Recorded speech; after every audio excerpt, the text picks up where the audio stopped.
America has abandoned Ukraine in its war with Russia. The New York Times, in an unsettling article this week, had the headline, quote, "Fed up, Zelensky takes gloves off with the Trump administration," close quote. How in heaven's name did we reach this point? It was just February 2022 that Russia launched its full-scale invasion of Ukraine. From the outset of Russia's aggression, America was right there, was Ukraine's strongest ally, providing military, economic, and humanitarian aid. But all that changed. It suddenly changed more than a year after Donald Trump was inaugurated, the second time around, when he turned America against Ukraine. Before that, it was unthinkable that America's support for the democratic Ukraine would ever waver in the face of Russia pouring its tanks and troops across the border. From the beginning of the war, thousands of Americans showed up at rallies, flew the Ukrainian flags at their homes and at their shops. But what was even more unthinkable was America's turning its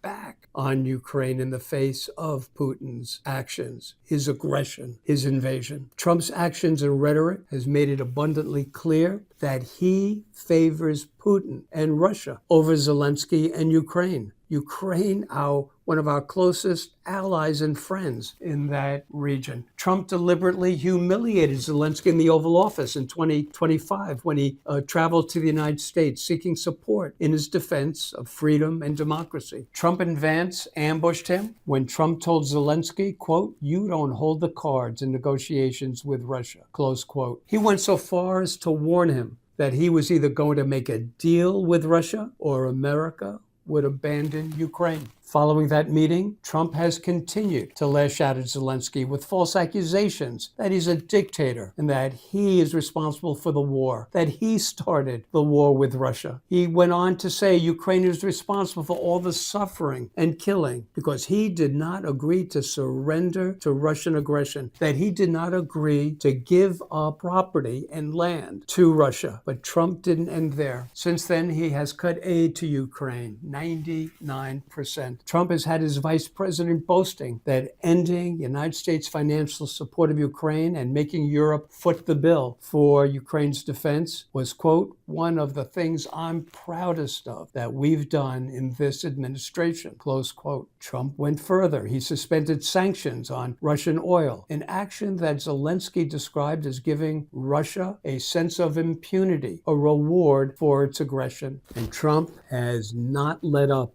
on his demands that Ukraine trade territory for peace. What Trump failed to understand from the beginning is that Ukraine is not Venezuela and would never give up. Everything that Trump has tried to do by strong-arming Zelensky has failed. He slashed economic and military aid to Ukraine, and so what did Ukraine do? Ukraine learned the lesson that it must become self-reliant because it could no longer rely on America. Ukraine, since that Oval Office meeting, has beefed up its weapons industry, especially in the production of drones. Zelensky signed deals with other nations to share drones and its expertise with them. And Zelensky mocked and embarrassed Trump when he offered to provide our military with Ukraine drones in Trump's ill-advised and ill-prepared war with Iran. Today, Russia is giving signs that it's seeking to end its war with Ukraine, that it cannot sustain the war much longer. Think about it. Some 352,000 Russian soldiers have already been killed in that war. All signs are pointing to Russia never defeating Ukraine and being judged as losing the war. But Russia will not be the only loser. America will be and already is. We have already lost our standing as the leader of the Western world. We stand alone, isolated from our traditional allies and NATO. Europe has replaced the United States as the